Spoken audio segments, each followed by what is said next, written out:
దేవుని ఘనమైన నామమునకు ఘనత మహిమ ప్రభావములు కలుగునుగాక.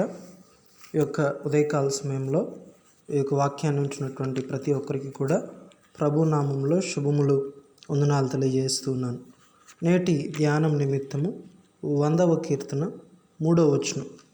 ఆయనే మనల్ని పుట్టించెను, మనం ఆయన వారము, మనం ఆయన ప్రజలము, ఆయన మేపు గొర్రెలము.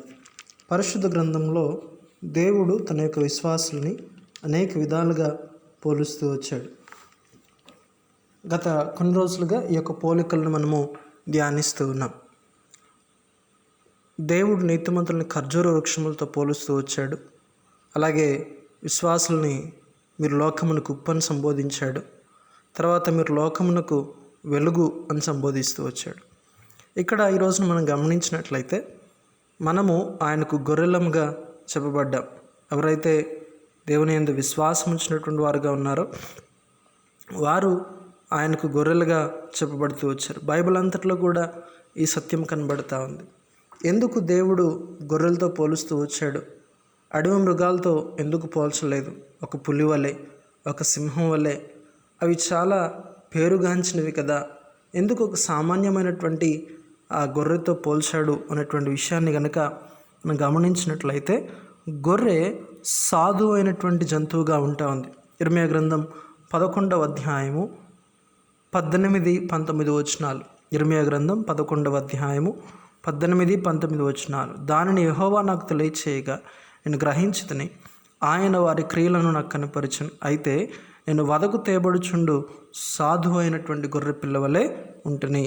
గొర్రె సాధు అయినటువంటి లక్షణాన్ని కలిగి ఉంటా ఉంది. ఒక విధంగా చెప్పాలంటే దీనత్వంతో కూడినటువంటి మనస్సును కలిగి ఉంటా ఉంది. యెషయా గ్రంథము 53వ అధ్యాయంలో కూడా యేసుక్రీస్తు యొక్క శ్రమలను గూర్చి భక్తుడు ముందుగానే ప్రవచిస్తూ రీతిగా చెప్తాడు, ఆయన వదకు తేబడినటువంటి గొర్రె పిల్ల వలె ఉన్నాడు. యెషయా గ్రంథము 53వ అధ్యాయము 7వ వచనం. అతడు దౌర్జన్యం నందను, బాధింపబడినను అతను నోరు తెరవలేదు. వదకు తేబడు గొర్రెపిల్ల బొచ్చు కత్తిరించు అనేదిట గొర్రెయు మౌనంగా ఉన్నట్లు అతను నోరు తెరవలేదు. గొర్రె ఎంత సాధు జంతువు అంటే తనను హింసించేటువంటి వారి ముందు కూడా, తనను వధించేటువంటి వారి ముందు కూడా మౌనంగా ఉంటా ఉంది. ఈ రోజున దేవుడు మనలను గొర్రెతో పోల్చడంలో కలిగినటువంటి ఉద్దేశం ఇదే. మనము సాధు అయినటువంటి జీవితాన్ని లేక దీనత్వంతో కూడినటువంటి జీవితాన్ని మనము కలిగి ఉండాలి.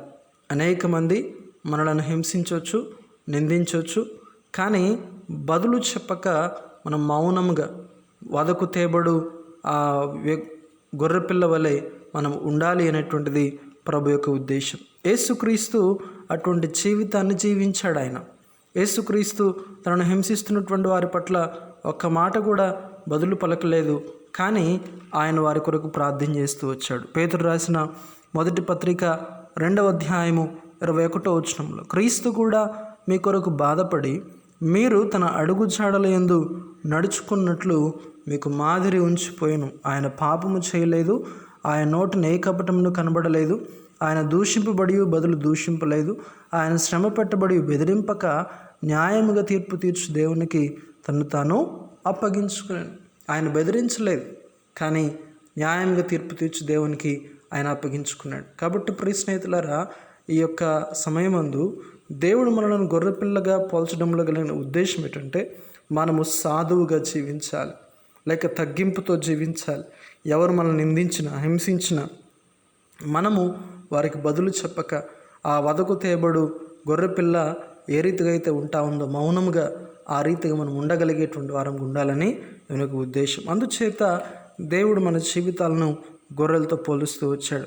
కాబట్టి ఈ రోజున యేసుక్రీస్తు ఎదుట, దేవుని ఎదుట ఒక మంచి గొర్రెగా మనం ఉండడానికి తీర్మానం చేసుకుందాం. ప్రభు అన్నాడు, నేను గొర్రెలకు మంచి కాపరిని అన్నాడు. ఆయన మంచి కాపరిగా ఉన్నాడు గొర్రెలకు. మరి మంచి కాపరి ఎదుట మనం మంచి గొర్రెలుగా ఉందామా? ప్రభువటి కృపను మనకు దయచేసి నడిపించునుగాక. ఆమేన్.